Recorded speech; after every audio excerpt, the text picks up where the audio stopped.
Heart problem ಅಂದ ತಕ್ಷಣ ಅದಕ್ಕೆ ರೂಟ್ ಕಾಸ್ಗಳು ಅಂತ ಹೇಳಿದ್ರೆ ಕೊಲೆಸ್ಟ್ರಾಲು, ಬ್ಲಡ್ ಪ್ರೆಷರು. ನಾವು ಒಮ್ಮಿಂದೊಮ್ಮೆಲೆ ಹಾರ್ಟ್ ಪ್ರಾಬ್ಲಮ್ಸ್ ನಿಲ್ಸೋಕ್ಕಾಗಲ್ಲ. ಈ ಹಾರ್ಟ್ ಅಟ್ಯಾಕ್ಗೆ ಅವಾಗಲೇ ಹೇಳ್ದಂಗೆ ಮುಖ್ಯ ಕಾರಣಗಳು ನಮ್ಮ ದೇಶದಲ್ಲಿ ಮೊದಲನೇದಾಗಿ ಮಧುಮೇಹ ಅಂದ್ರೆ ಸಕ್ಕರೆ ಕಾಯಿಲೆ. ಬೇಸಿಕ್ ಟೆಸ್ಟ್ ಮಾಡ್ತೀವಿ, ಒಂದು ECG, ಎಕೋಕಾರ್ಡಿಯೋಗ್ರಫಿ ಹಾಗೂ ಟ್ರೋಪೋನಿನ್. ಇದರಲ್ಲಿ ಏನಾದರೂ ಅಬ್ನಾರ್ಮಾಲಿಟೀಸ್ ಇದ್ರೆ ಸೆಕೆಂಡ್ ಲೆವೆಲ್ ಆಫ್ ಇನ್ವೆಸ್ಟಿಗೇಷನ್ಸ್ ಮಾಡ್ತೀವಿ. ನಮ್ಮ ಹಾರ್ಟ್ ಹೆಲ್ದಿ ಆಗಿರ್ಬೇಕು ಅಂತ ಹೇಳಿದ್ರೆ ಎಕ್ಸರ್ಸೈಸ್ ಮಾಡಬೇಕು, ವಾಕಿಂಗ್ ಮಾಡಬೇಕು, ವರ್ಕೌಟ್ ಮಾಡಬೇಕು ಅಂತಾರೆ. ವರ್ಕೌಟ್ ಮಾಡ್ತಿರ್ಬೇಕಾದ್ರೆ ಕುಸಿದು ಬಿದ್ದಿದ್ದಾರೆ, ಹಾರ್ಟ್ ಅಟ್ಯಾಕ್ ಆಗಿದೆ ಸರ್. ಎಲ್ಲರಲ್ಲೂ ಇದು ಆತಂಕ ಪಡುವಂತ ವಿಷಯ ಏನೂ ಅಲ್ಲ. ಇದು ಮೊದಲೇ ಗೊತ್ತಾಗುತ್ತಾ, ಲೈಕ್ ಅವ್ರಿಗೆ ಏನಾದ್ರು ಸೆನ್ಸ್ ಆಗುತ್ತಾ ಈ ತರ ನನಗೊಂದು ಪ್ರಾಬ್ಲಮ್ ಇದೆ ಅಂತ? ಅದು ಅವರು ಪರೀಕ್ಷೆ ಮಾಡಿಕೊಂಡಾಗ ಮಾತ್ರ ಗೊತ್ತಾಗುತ್ತೆ. ಹಾರ್ಟ್ ಅಟ್ಯಾಕ್ಗೆ ಮುಖ್ಯವಾಗಿ ಈ ಎದೆನೋವು ಮಧ್ಯಭಾಗದಲ್ಲಿ ಬರುತ್ತೆ, ತುಂಬಾ ಒತ್ತಿದಂಗೆ ಇರುತ್ತೆ. ಆಮೇಲೆ ನೀವು ಏನೇ ಮಾಡಿದ್ರೂ ಅದು ಕಡಿಮೆ ಆಗೋದಿಲ್ಲ.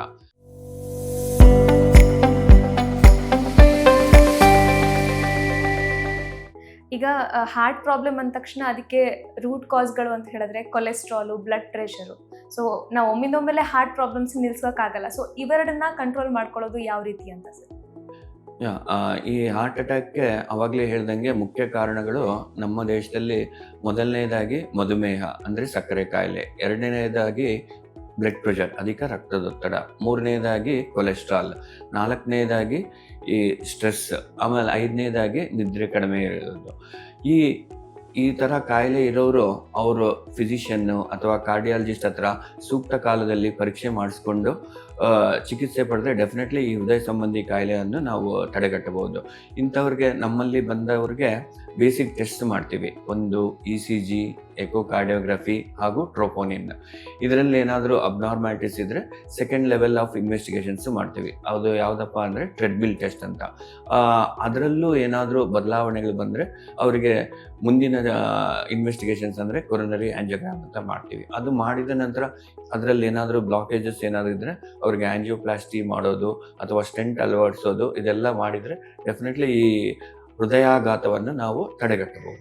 ಸರ್, ಈಗ ತುಂಬ ಜಿಮ್ ವರ್ಕೌಟ್ ಯೂಶ್ವಲಿ ನಮ್ಮ ಹಾರ್ಟ್ ಹೆಲ್ದಿ ಆಗಿರಬೇಕು ಅಂತ ಹೇಳಿದ್ರೆ ಎಕ್ಸರ್ಸೈಸ್ ಮಾಡಬೇಕು, ವಾಕಿಂಗ್ ಮಾಡಬೇಕು, ವರ್ಕೌಟ್ ಮಾಡಬೇಕು ಅಂತಾರೆ. ಬಟ್ ಈ ಯಾರು ಜಿಮ್ಮಲ್ಲಿ ವರ್ಕೌಟ್ ಮಾಡ್ತಾರೆ, ತುಂಬ ಜನ ಜಿಮ್ಮಲ್ಲಿ ವರ್ಕೌಟ್ ಮಾಡ್ತಿರ್ಬೇಕಾದ್ರೇ ಕುಸಿದು ಬಿದ್ದಿದ್ದಾರೆ, ಹಾರ್ಟ್ ಅಟ್ಯಾಕ್ ಆಗಿದೆ ಸರ್. ಇದು ಯಾವ ಕಾರಣಕ್ಕಾಗುತ್ತೆ? ನಿಮ್ಗೆಲ್ಲರಿಗೂ ತಿಳಿದಿರುವಂತೆ ಹೋದ ವರ್ಷನೇ ನಮ್ಮ ಎಲ್ಲರಿಗೂ ಅಚ್ಚುಮೆಚ್ಚಿನ ನಾಯಕನಾದ ಪುನೀತ್ ರಾಜ್ಕುಮಾರ್ ಅವರ ಡೆತ್ ಆದಮೇಲೆ ಈ ಸಂಖ್ಯೆ ಆಸ್ಪತ್ರೆಗೆ ಬರೋದು ತುಂಬ ಜಾಸ್ತಿ ಆಗಿತ್ತು.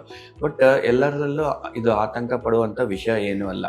ಇವಾಗ ಹೃದಯದಿಂದ ಎಲ್ಲ ಅಂಗಾಂಗಗಳಿಗೂ ರಕ್ತ ಸಂಚಾರ ಆಗಬೇಕಂದ್ರೆ ಅಯೋಟಾ ಮುಖಾಂತರ ಹೋಗುತ್ತೆ. ಈ ಅಯೋಟಾ ವಾಲಲ್ಲಿ ಏನಾದರೂ ಬಿರುಕು ಬಿಟ್ಕೊಂಡ್ರೆ ನಾವು ಏನಂತೀವಿ, ಅಯೋಟಿಕ್ ಡೈಸೆಕ್ಷನ್ ಅಂತೀವಿ. ಅಂಥವ್ರಲ್ಲಿ ಈ ಹೃದಯಾಘಾತ ಅಥವಾ ಹೃದಯ ಸ್ತಂಭನ ಆಗೋ ಚಾನ್ಸಸ್ ಇರುತ್ತೆ. ಇವು ಯಾಕಾಗ್ತವೆ ಅಂದರೆ, ಈ ವಾಲ್ ಆಫ್ ದ ವೆಸಲಲ್ಲಿ ಏನಾದರೂ ವೀಕ್ನೆಸ್ ಇದ್ದರೆ ಅಂಥವ್ರು ಹೆವಿ ವೆಯ್ಟ್ ಲಿಫ್ಟಿಂಗ್ ಮಾಡಿದಾಗ ವೆಸಲ್ ವಾಲಲ್ಲಿ ಬಿರುಕು ಬಿಟ್ಕೊಂಡ್ರೆ ಅಂದರೆ ಅಯೋಟಿಕ್ ಡೈಸೆಕ್ಷನ್, ಅದರಿಂದ ಈ ಥರ ಪ್ರಾಬ್ಲಮ್ ಆಗೋ ಚಾನ್ಸಸ್ ಇರುತ್ತೆ. ಇದು ಮೊದಲೇ ಗೊತ್ತಾಗುತ್ತಾ, ಲೈಕ್ ಅವ್ರಿಗೆ ಏನಾದ್ರು ಸೆನ್ಸ್ ಆಗುತ್ತಾ ಈ ಥರ ನನಗೊಂದು ಪ್ರಾಬ್ಲಮ್ ಇದೆ ಅಂತ? ಅದು ಅವರು ಪರೀಕ್ಷೆ ಮಾಡಿಕೊಂಡಾಗ ಮಾತ್ರ ಗೊತ್ತಾಗುತ್ತೆ. ಓಕೆ. ಸೊ ಇನ್ನು ಸಿಂಪ್ಟಮ್ಸ್, ಲಕ್ಷಣಗಳು, ಅರ್ಲಿ ಸಿಂಪ್ಟಮ್ಸ್ ಯಾವ ಥರ ಇರುತ್ತೆ? ಹಾರ್ಟ್ ಅಟ್ಯಾಕ್ ಆಗುವ ಕ್ಷಣದಲ್ಲಿ ನಮಗೆ ಹೇಗೆ ಗೊತ್ತಾಗುತ್ತೆ ಅಂತ ಸರ್? ಇದು ಎಲ್ಲರಿಗೂ ತಿಳಿದುಕೊಳ್ಳುವಂಥ ವಿಷಯ. ಎಲ್ಲ ಎದೆನೋವು ಹಾರ್ಟ್ ಅಟ್ಯಾಕ್ ಅಂತ ಸೂಚಿಸೋದಿಲ್ಲ. ಹಾರ್ಟ್ ಅಟ್ಯಾಕ್ಗೆ ಮುಖ್ಯವಾಗಿ ಈ ಎದೆನೋವು ಮಧ್ಯಭಾಗದಲ್ಲಿ ಬರುತ್ತೆ, ತುಂಬ ಒತ್ತಿದಂಗೆ ಇರುತ್ತೆ ಹಾಗೂ ಮೋರ್ ದ್ಯಾನ್ 10 minutes, ಆಲ್ಮೋಸ್ಟ್ ಅರ್ಧ ಗಂಟೆವರೆಗೂ ಇರುತ್ತೆ. ಆಮೇಲೆ ನೀವು ಏನೇ ಮಾಡಿದರೂ ಅದು ಕಡಿಮೆ ಆಗೋದಿಲ್ಲ. ಒಂದೊಂದು ಸಾರಿ ಜೊತೆಯಲ್ಲಿ ಸುಸ್ತಾಗುತ್ತೆ, ಆಮೇಲೆ ವಾಂತಿನೂ ಬರುತ್ತೆ, ಆಮೇಲೆ ತುಂಬಾ ಬೆವರ್ತಾರೆ. ಆಮೇಲೆ ಈ ಎದೆನೋವು ಒಂದೊಂದು ಸಾರಿ ಎಡಭಾಗ, ಎಡಭುಜಕ್ಕೆ, ಎಡಕೈಗೆ ರೇಡಿಯೇಷನ್ ಕೂಡ ಆಗುತ್ತೆ. ಇಂಥವ್ರ ಈ ಲಕ್ಷಣಗಳು ಕಂಡು ಬಂದಲ್ಲಿ ನಾವು ಒಂದು ಡಾಕ್ಟರ್ ಹತ್ರ ಸಲಹೆ ಪಡ್ಕೊಂಡು ECG, ಎಕೋ ಮತ್ತು ಟ್ರೋಪೋನಿನ್ ಮಾಡಿಸ್ಕೊಂಡ್ರೆ ಏನಾದರೂ ಅದರಲ್ಲಿ ಹಾರ್ಟ್ ಅಟ್ಯಾಕ್ ಅಥವಾ ಹೃದಯಾಘಾತ ಆಗಿದ್ದರೆ ಚಿಕಿತ್ಸೆ ಕಂಡು ಬಂದಲ್ಲಿ, ಚಿಕಿತ್ಸೆ ತೊಗೊಂಡಲ್ಲಿ ಡೆಫಿನೆಟ್ಲಿ ಈ ಕಾಯಿಲೆಯನ್ನು ನಾವು ತಡೆಗಟ್ಟಬಹುದು. ಇದು ಟಿಪಿಕಲ್ ಸಿಂಪ್ಟಮ್ಸ್.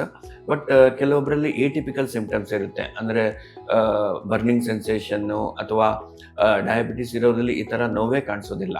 ಅಂಥವ್ರಿಗೆ ಸುಸ್ತು ಏನಾದರೂ ಕಂಡು ಬಂದಲ್ಲಿ ಅದು ನೆಗ್ಲೆಕ್ಟ್ ಮಾಡದೆ, ಅಥವಾ ಈ ಬರ್ನಿಂಗ್ ಚೆಸ್ಟ್ ಪೇನ್, ಗ್ಯಾಸ್ಟ್ರಿಕ್ ಅಂತ ನೆಗ್ಲೆಕ್ಟ್ ಮಾಡದೆ ಅವರ ಹತ್ತಿರದ ಡಾಕ್ಟ್ರು, ಅವರು ಫಿಸಿಷಿಯನ್ ಆಗಿರ್ಬೋದು, ಕಾರ್ಡಿಯಾಲಜಿಸ್ಟ್ ಆಗಿರ್ಬೋದು, ECG ಎಲ್ಲದರಲ್ಲೂ ಲಭ್ಯ ಇದ್ದೇ ಇರುತ್ತೆ. ECG ಮಾಡಿಸ್ಕೊಂಡಲ್ಲಿ ಈ ಹೃದಯಾಘಾತ ನಾವು ಪತ್ತೆ ಹಚ್ಬೋದು.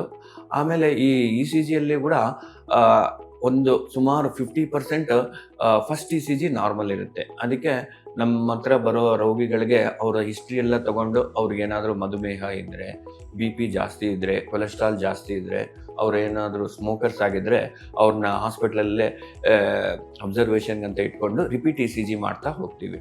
ರಿಪೀಟ್ ECGಯಲ್ಲಿ ಏನಾದರೂ ತೊಂದರೆ ಕಂಡು ಬಂತು ಅಂದರೆ ಅವ್ರಿಗೆ ಚಿಕಿತ್ಸೆ ಕೊಡ್ತೀವಿ. ಇದಲ್ಲದೆ ಇನ್ನೂ ಹೆಚ್ಚಿನ ಟೆಸ್ಟ್ ಅಂದರೆ ಎಕೋಕಾರ್ಡಿಯೋಗ್ರಫಿ ಮತ್ತು ಟ್ರೋಪೋನಿನ್.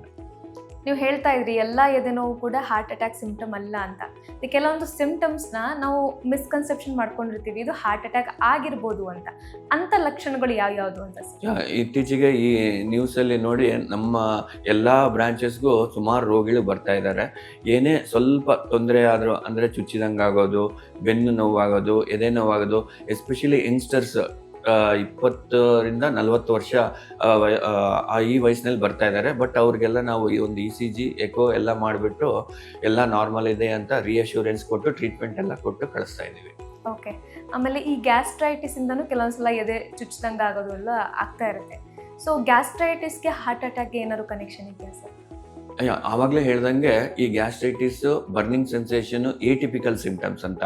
ಇದು ವಯೋವೃದ್ಧರಲ್ಲಿ ಆಗೋ ಚಾನ್ಸಸ್ ಇರುತ್ತೆ, ಸಕ್ಕರೆ ಕಾಯಿಲೆ ಇರೋರಲ್ಲೂ ಆಗುತ್ತೆ, ಆಮೇಲೆ ಹೆಂಗಸರಲ್ಲೂ ಆಗೋ ಚಾನ್ಸಸ್ ಇರುತ್ತೆ. ಅವರು ಈ ಥರ ಏನಾದರೂ ಚೆಸ್ಟ್ ಪೇನ್ ಬಂದರೆ ಇದೇನೋ ಗ್ಯಾಸ್ಟ್ರೈಟಿಸ್ ಅಂದ್ಕೊಂಡು ಆಮೇಲೆ ತೋರಿಸ್ಕೊಳ್ಳೋಣ ಅಂತ ಹಂಗೆ ಮುಂದೂಡ್ತಾರೆ. ಬಟ್ ಅಂಥವರಲ್ಲಿ ಒಂದು ECG ಮಾಡಿದರೆ ನಮಗೆ ಖಡಾಖಂಡಿತವಾಗಿ ಇದು ಹೃದಯಾಘಾತಕ್ಕೆ ಸಂಬಂಧಪಟ್ಟಿದ್ದು ಹೌದೋ ಅಲ್ಲ ಅಂತ ಹೇಳ್ಬೋದು. ಲೇಟೆಸ್ಟ್ ಹಾಗೂ ಇಂಟ್ರೆಸ್ಟಿಂಗ್ ಸುದ್ದಿಗಳಿಗಾಗಿ ಬಾಸ್ ಟಿವಿ ಕನ್ನಡ ಚಾನೆಲ್ನ ಸಬ್ಸ್ಕ್ರೈಬ್ ಮಾಡಿ. ಹಾಗೆಯೇ ಬೆಲ್ ಐಕಾನ್ ಪ್ರೆಸ್ ಮಾಡಿ. ಇದರ ಜೊತೆಗೆ ಫೇಸ್ಬುಕ್, ಇನ್ಸ್ಟಾಗ್ರಾಮ್, ಎಕ್ಸ್ನಲ್ಲೂ ಮಿಸ್ ಮಾಡದೆ ಫಾಲೋ ಮಾಡಿ.